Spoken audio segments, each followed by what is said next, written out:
Programa Exaltando ao Senhor, da Igreja Filadélfia Pentecostal. Estamos tendo aqui mais uma entrevista hoje para dar continuidade ao programa dos domingos. Esta entrevista será postada nas redes sociais, como no Facebook, no YouTube, e também será rodado na Rádio Gospel e transmitido pela Rádio Coremas FM e pela Rádio Bênção em Brasília, né? Temos nesta oportunidade aqui a honra de estar conosco aqui o pastor Efraim Oliveira. Pastor Efraim Oliveira é um grande amigo do nosso pastor presidente, pastor Edivaldo Diniz, né? Esteve conosco aí na igreja, aí nesse evento que ocorreu nesse fim de semana, e ele é um pastor itinerante, né? Ele vive da obra na obra, e estamos aqui nesta oportunidade para ele cedermos uma entrevista. Pastor, a paz do Senhor, pastor Efraim, tudo bem? Tudo bem, graças a Deus. Pastor Efraim, a gente gostaria de saber de início assim, como se deu a sua conversão, como foi o início da sua fé? Mais alto. O Senhor, Ele foi muito bom para comigo e me deu o privilégio de nascer num lar cristão. Nós éramos 10 e somos 8, e eu sou o caçula da minha casa, e meus pais já serviam a Deus, já eram crentes quando nós nascemos. Então eu nasci num berço evangélico, fui apresentado a Deus como criança, que é o nosso costume, que nós não batizamos criança, mas apresentamos a Deus, assim como Jesus foi apresentado no templo. Então o Senhor me deu essa oportunidade, esse privilégio de nascer no lar cristão, e até hoje toda a minha faixa etária de criança, adolescente, de jovem, na casa de Deus, servindo a Ele. Servindo ao Senhor. Pastor, o senhor acha que, por ter sido criado no lar evangélico, antes de você tomar uma decisão própria, você era um cristão, ou se considerava cristão até a sua adolescência, assim? Tinha vocação para ser um cristão desde criança, ou depois foi que sentiu o chamado de Deus para servir a Ele? Sim, eu sempre de criança já amava Jesus, né? Amém.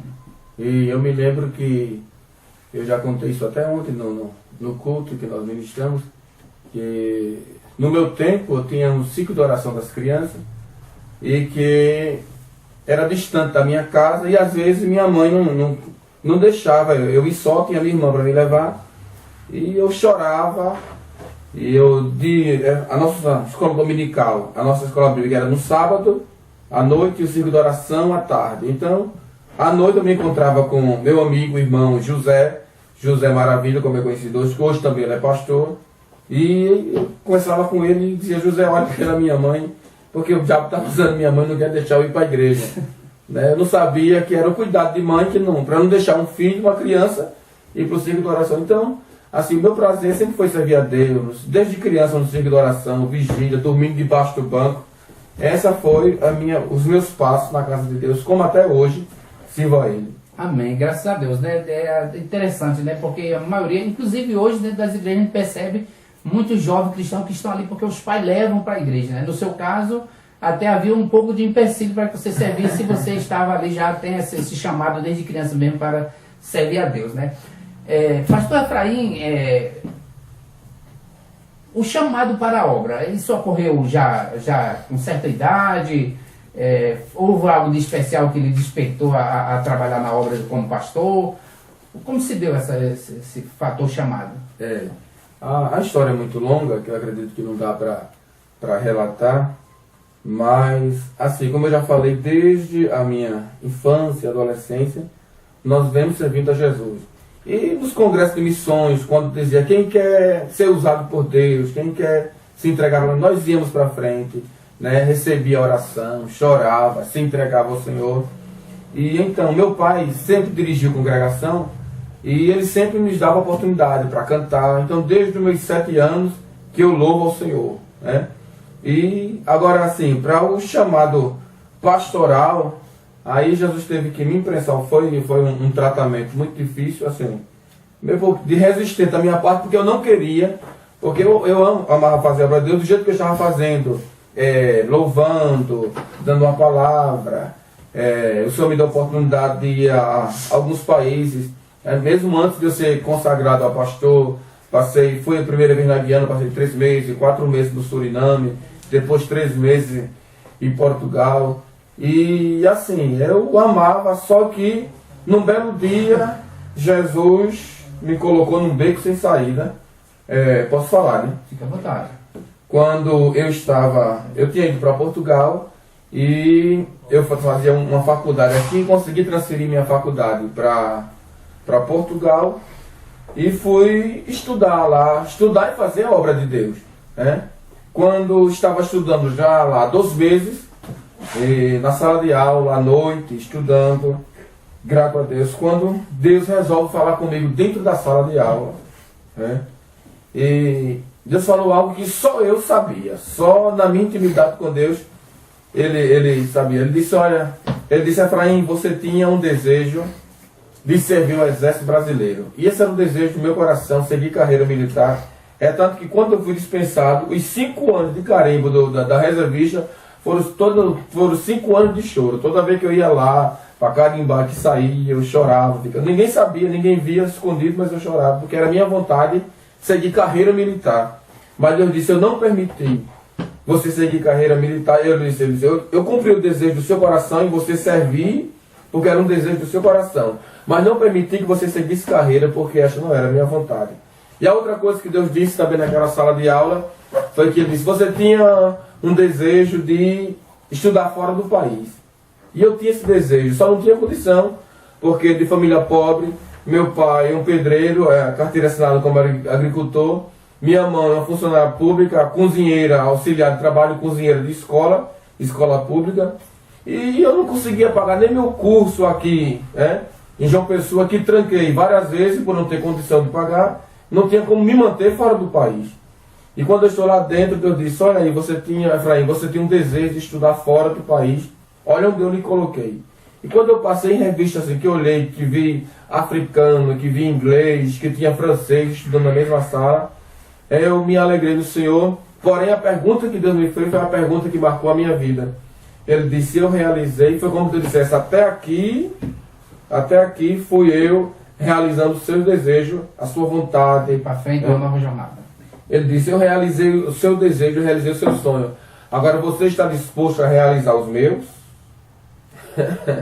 Aí foi quando aquela palavra, a partir daquele dia, Deus me confrontou, assim, de fato de verdade. Porque outrora Deus vinha usando os vasos e dizia, olha, eu recebo o cajado, olha, eu tenho um chamado pastoral na tua vida.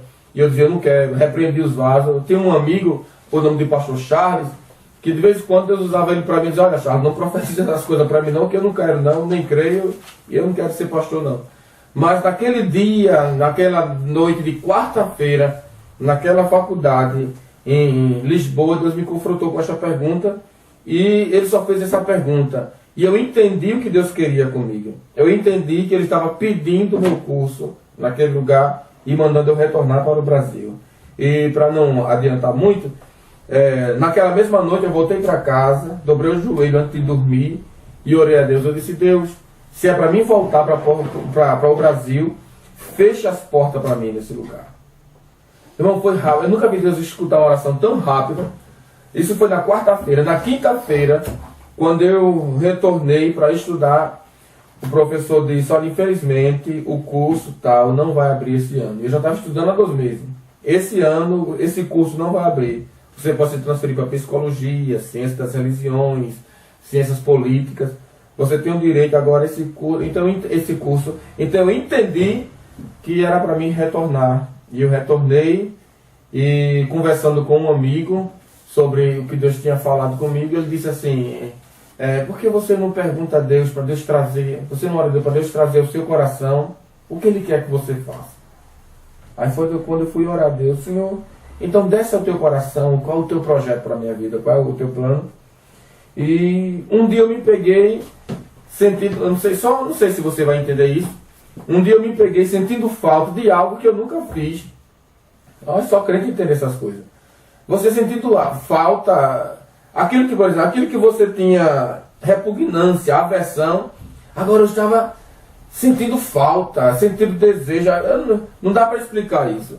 E quando eu senti aquilo, eu fiz sangue de Jesus.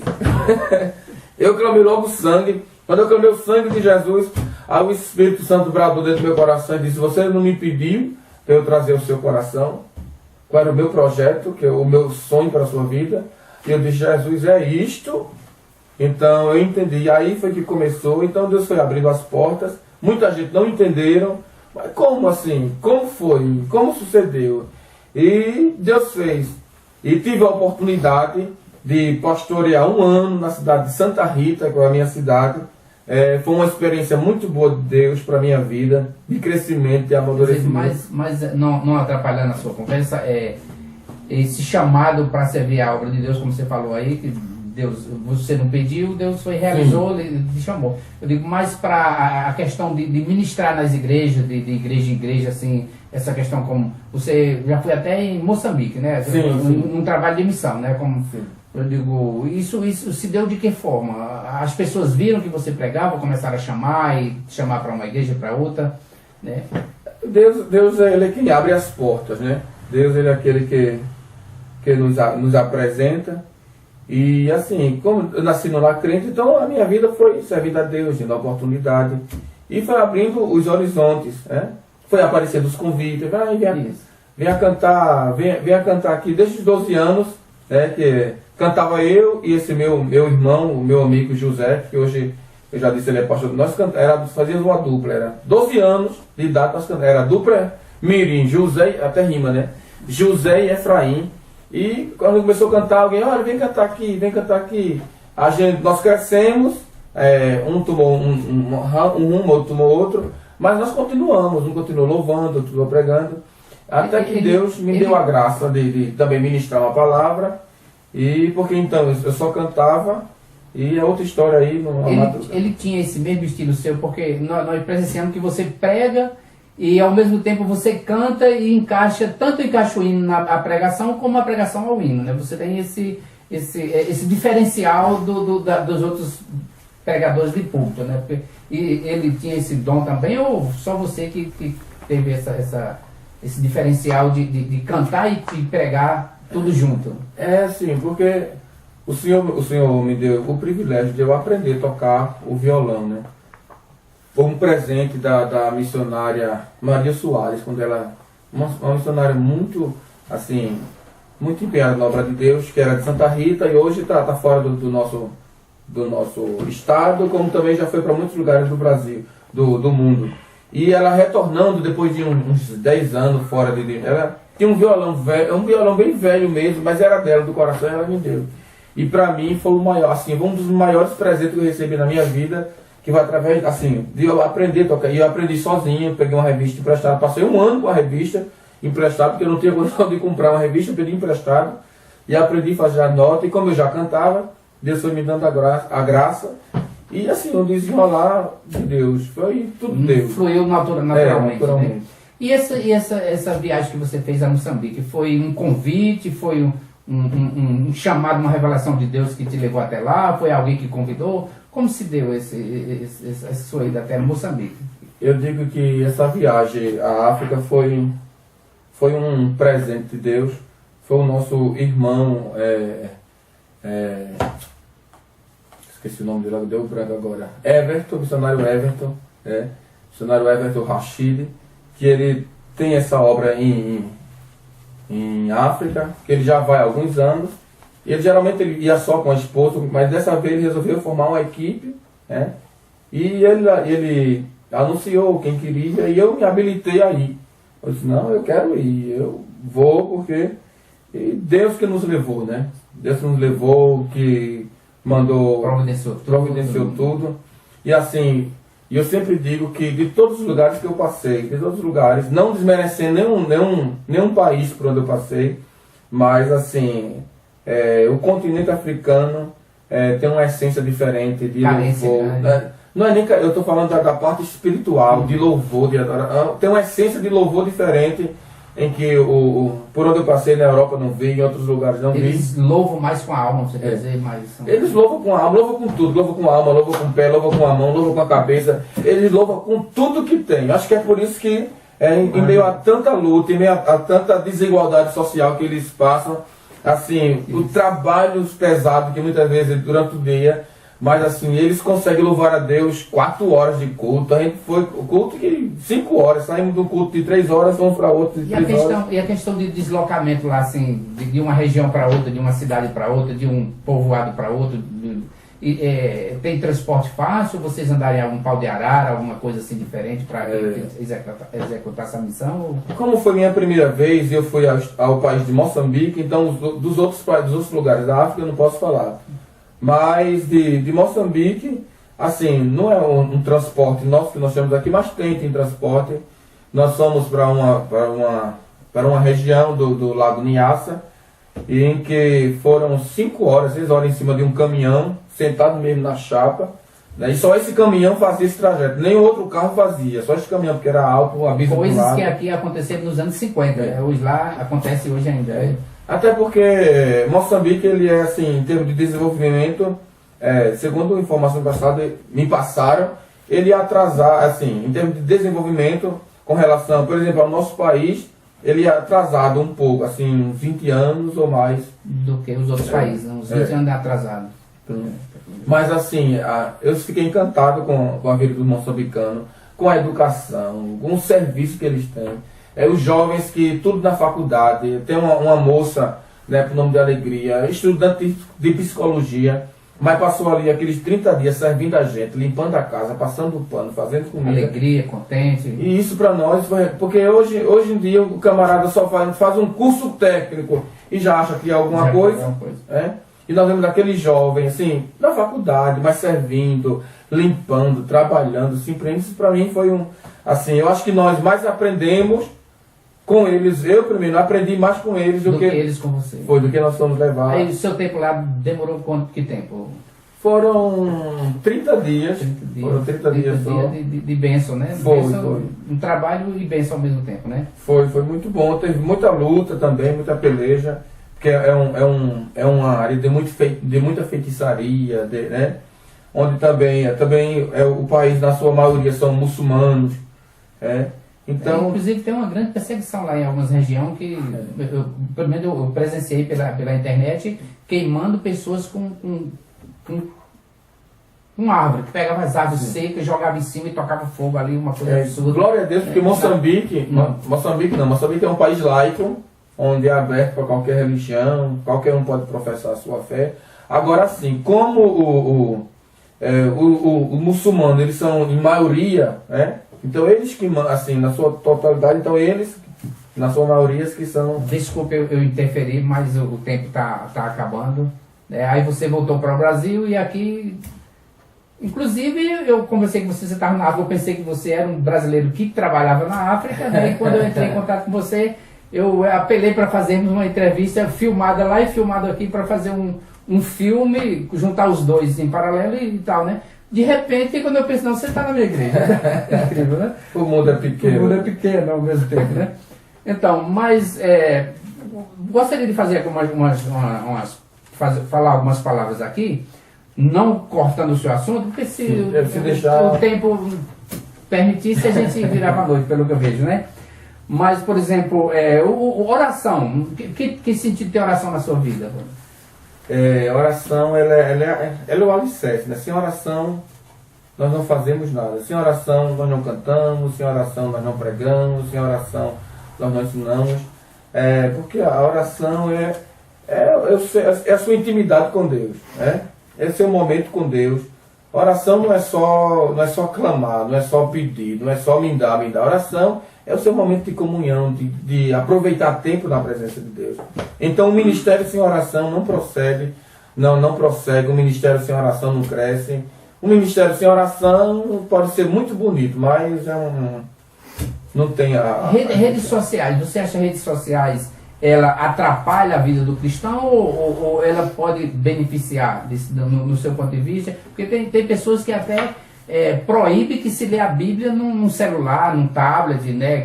Porque acha que isso está usando a tecnologia e está fugindo, que o sentido que edifica é a palavra, não o material, né? Não o material. Mas no caso da rede social, algumas pessoas são desvirtuadas, né? Assim, o que você teria a dizer sobre redes sociais e o cristão? Eu acho que a rede social é um fio de alta tensão, que você tem que andar direito. Se você pender para um lado ou pender para o outro, você é pego por ele. É necessário que tenha muito cuidado com as redes sociais, você quer dizer isso, né? Isso. Política e cristão, o que você diria sobre a política e cristão? Eu acho que pode se separar e, ao mesmo tempo, não tem como se separar, né? Política e religião, porque dentro da política eu não tenho nada contra a política e mas pode falar a verdade que o nosso país está um absurdo, né? Fique à vontade. Mas, assim, eu vou pela palavra quando digo que autoridades é constituída por Deus, que nós temos que obedecer, que eu agora acho que o papel da igreja como cristão não é nem como religião, é como ser cidadão mesmo, é fiscalizar, buscar, cobrar. Saber fazer as escolhas no tempo de fazer, né? Porque assim, sendo ele cristão ou não, ele é uma pessoa, ele é uma autoridade, o cristão pode, por que não pode, né? Nós vimos tantas pessoas na Bíblia que Deus levantou como liderança, né? Como governadores, como Daniel, que foi um homem íntegro diante de Deus, que Deus levantou, não era nem a sua terra, mas Deus levantou como governador. E ele fez tão bem que o rei queria levantá-lo como governador, chefe sobre outros príncipes, né? Então, agora, o problema está no coração do homem. Está na soberba, não está na política, não está na religião. Está no coração do homem. Concordo plenamente. Família. Família, ela é a base de tudo, né? Acho que todo mundo escuta essa frase, né? Que família é a base de tudo. E eu sempre digo que, em primeiro lugar está Deus na sua intimidade. Em segundo lugar está a família. E em terceiro lugar está a obra de Deus. E resumindo uma frase que eu já escutei, nenhum sacrifício, por mais que seja, vale a pena para arruinar uma família, arruinar uma casa, uns filhos, esposa. Um lar. Obrigado. Assim, eu estou falando muito, né? Por exemplo, há pessoas que se dedicam tanto à obra que se esquece da família, se esquece dos filhos, se esquece que tem filhos, se esquece... Em primeiro lugar está a família, depois de Deus, né? Isso. A família, tudo, e depois...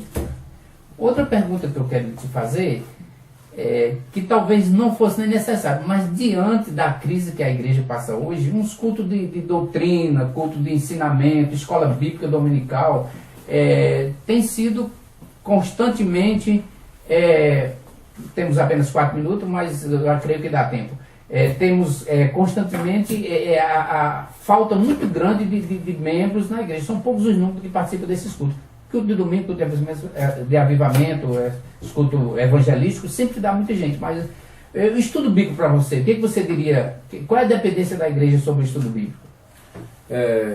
Eu nasci, a minha formação de berço é assembleiana, nasci na Assembleia, tudo, e até uns tempos atrás, o seminário era proibido, era proibido.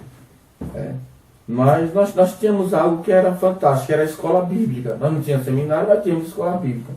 Então, desde criança que nós vemos estudando escola bíblica, eu passei toda a fase.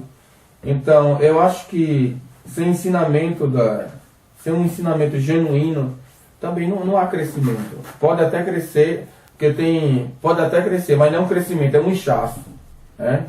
Tem muita coisa inchando por aí, mas não é crescimento. É inchaço. Então eu digo assim, crescimento sem conhecimento, sem uma base, é só um inchaço, que daqui a pouco acaba e vai desfaz. Então é necessário sim manter um padrão de ensinamento. Até hoje mesmo nos cultos de doutrina, que tem algumas igrejas que não tem, culto de ensino de doutrina, seja lá.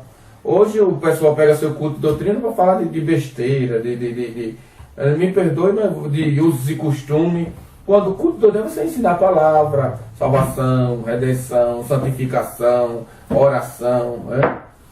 Você vai pegar um tema, explanar, ensinar. Isso é uma linha que você está ensinando, que você não usar o culto de doutrina para você achar aquilo que você pode, achar aquilo, a sua visão, achar que isso é errado e por aí vai. Pois bem. Programa Exaltando ao Senhor da Igreja Filadélfia Pentecostal. Estamos finalizando mais uma entrevista aqui com o pastor Efraim.